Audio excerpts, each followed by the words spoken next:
The garage door was already open when I pulled into the driveway at 11 p.m. on a Wednesday. That was the first wrong thing. My husband never left the garage open. He was obsessive about it, the tools, the bikes, the custom shelving unit he'd spent an entire weekend installing. He'd check it twice before bed, every single night, like a ritual. I'd driven straight from the airport after cutting my Denver conference short by a full day. A pipe had burst in the building where the expo was held, and they'd canceled the final sessions. I hadn't called ahead. I'd wanted to surprise him, maybe pick up Thai food from that place on Briar Street he loved.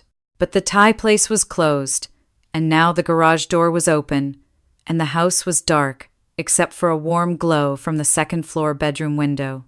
I left my suitcase in the trunk. Something instinct, paranoia, some animal awareness buried deep in the brainstem told me to be quiet. I stepped through the garage, past his BMW, and a car I didn't recognize. A white Audi convertible with a Northwestern parking sticker on the bumper. I knew that car. The kitchen was empty. A bottle of wine sat open on the counter, the expensive Barolo we'd been saving for our 5th anniversary, which was 3 weeks away. 2 glasses, both half full, one smudged with lipstick the color of crushed berries.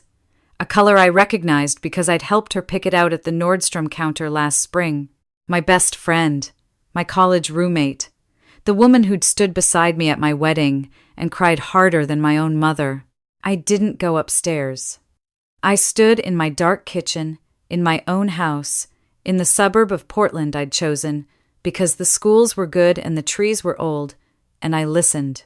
The sounds traveled down the stairwell with obscene clarity. His low voice, her sharp, breathless laugh. The creak of the bed frame I'd picked out at a vintage shop in Selwood because it had character. I'd like to tell you I was brave, that I kicked the door open, that I screamed or threw something or confronted them with the righteous fury of a woman betrayed. But I didn't. I stood in the dark and I listened, and the thing that broke inside me didn't make a sound. It just cracked, silently, like ice under pressure, spreading in every direction at once. Then I heard her voice, clear and casual, the way you'd talk about the weather. She's so predictable. Home by 6, dinner by 7, asleep by 10. It's like living with a golden retriever. I heard my husband's laugh, the real one, the unguarded one he used to save for me. At least golden retrievers are loyal. I left the way I came. I got in my car and drove to a hotel near the airport. I didn't sleep. I sat on the edge of a bed that smelled like industrial detergent and stared at the wall and thought about every dinner party, every weekend brunch, every text thread where the 3 of us joked and planned and pretended to be a family that extended beyond blood. By morning I had made 2 decisions. The first was that I would not fall apart.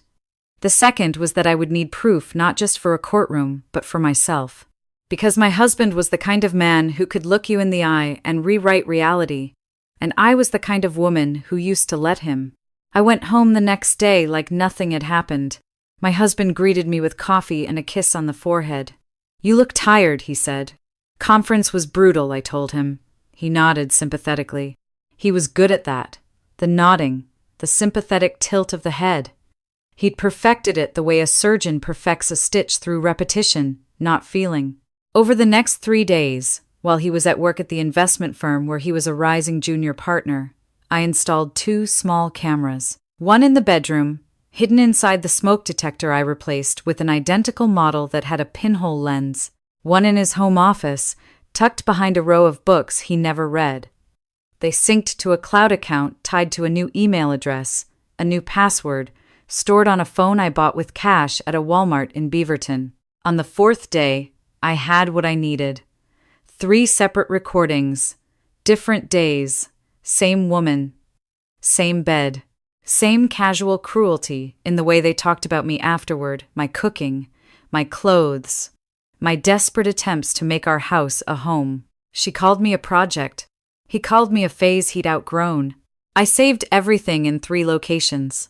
I drove to a FedEx in Tigard and printed stills not for use, but for backup, sealed in an envelope addressed to my mother in Tucson, with instructions not to open unless I asked her to. Then I called a lawyer.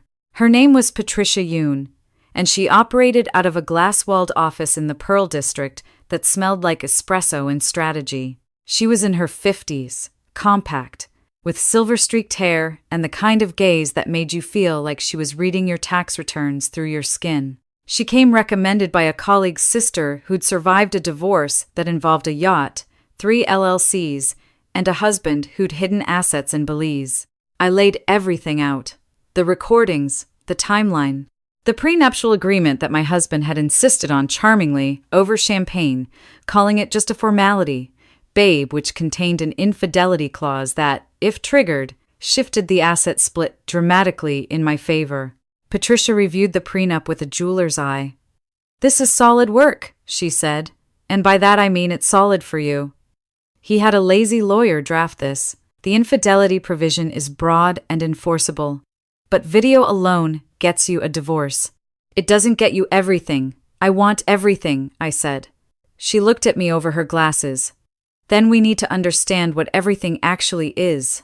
Because in my experience, men who cheat in the bedroom are usually cheating somewhere else too. She was right.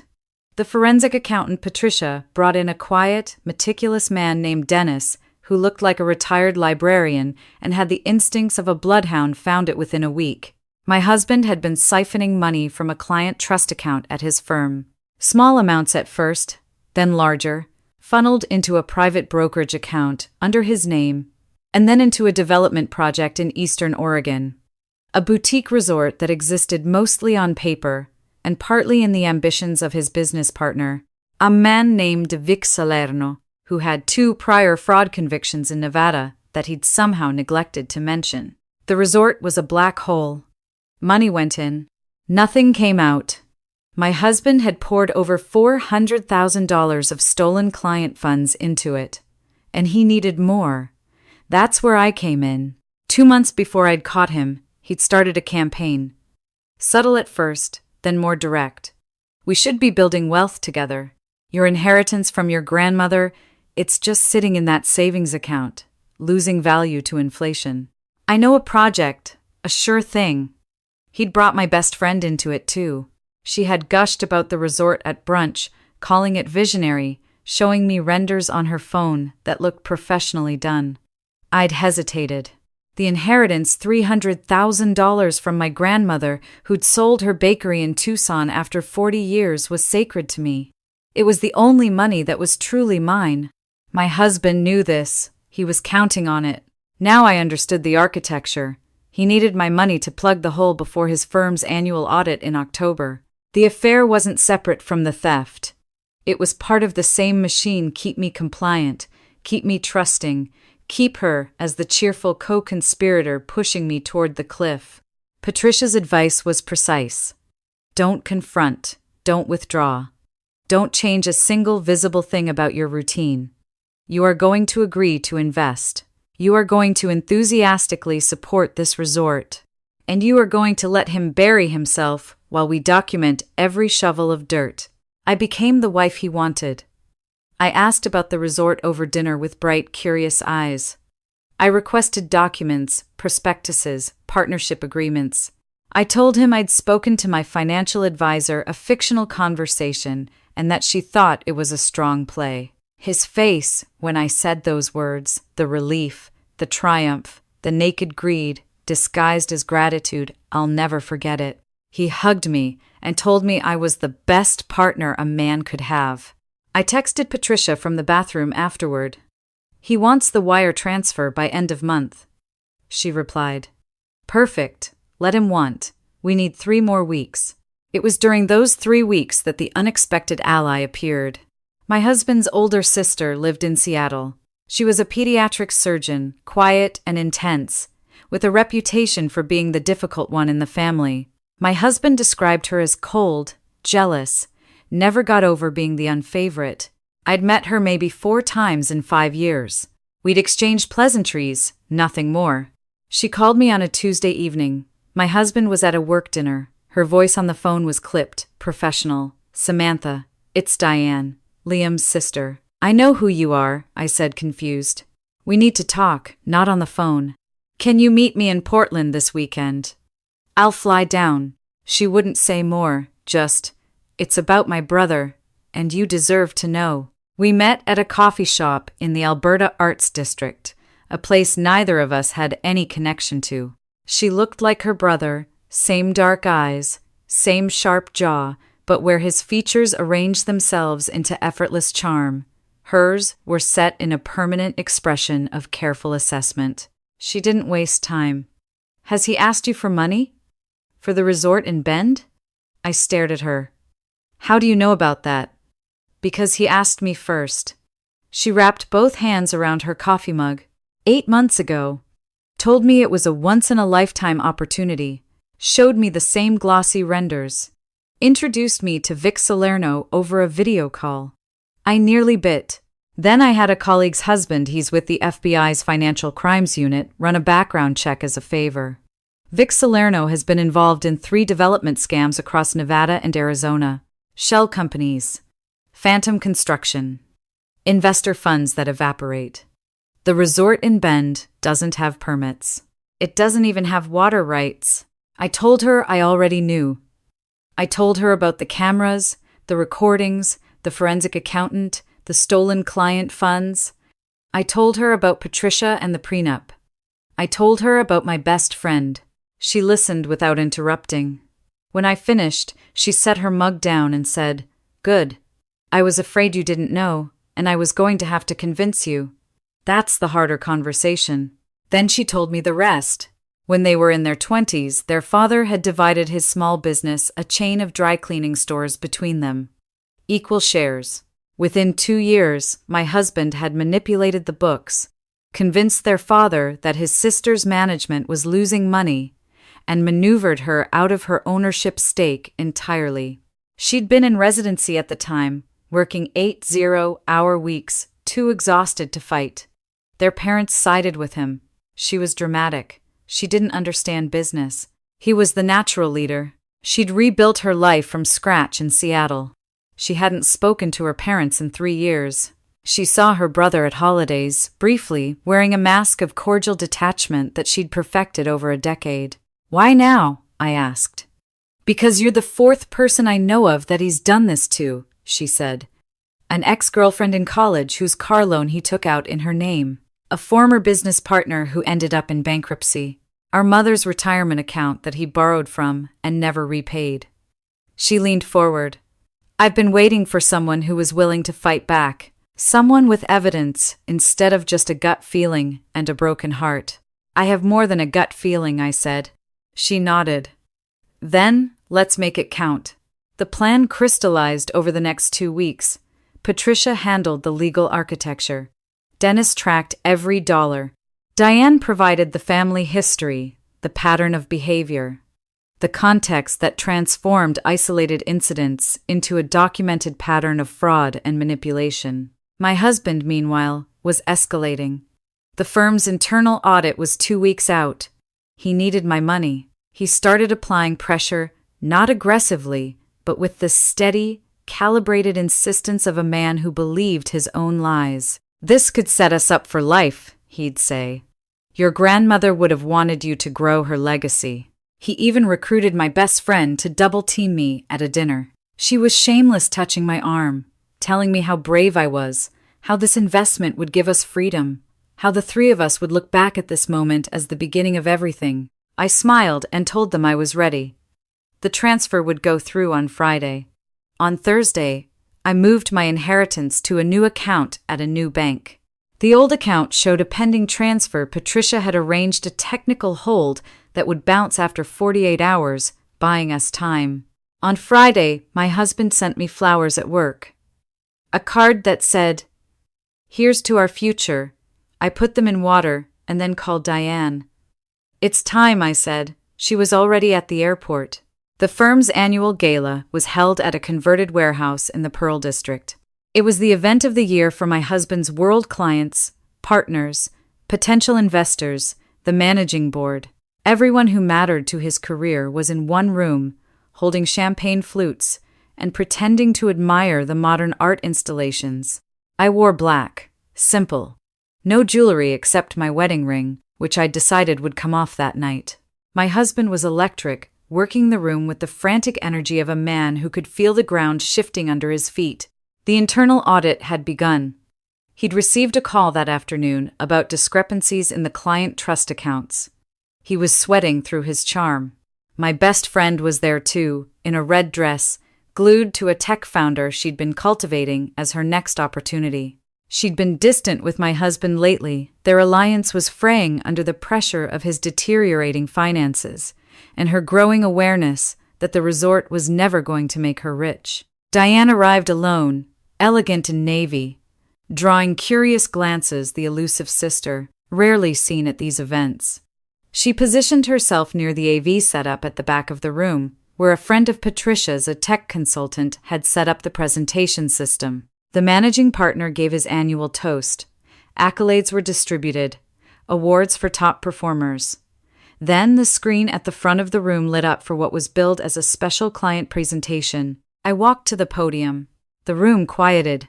My husband's face shifted from confusion to alarm to something approaching terror, all in the space of 3 seconds. "Thank you all for being here," I said.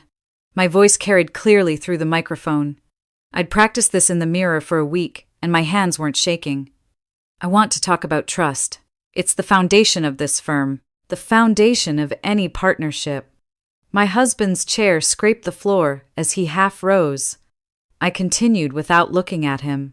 5 months ago, I came home early from a trip. I found something that changed everything I believed about my marriage, and about someone I considered family. The screen behind me changed.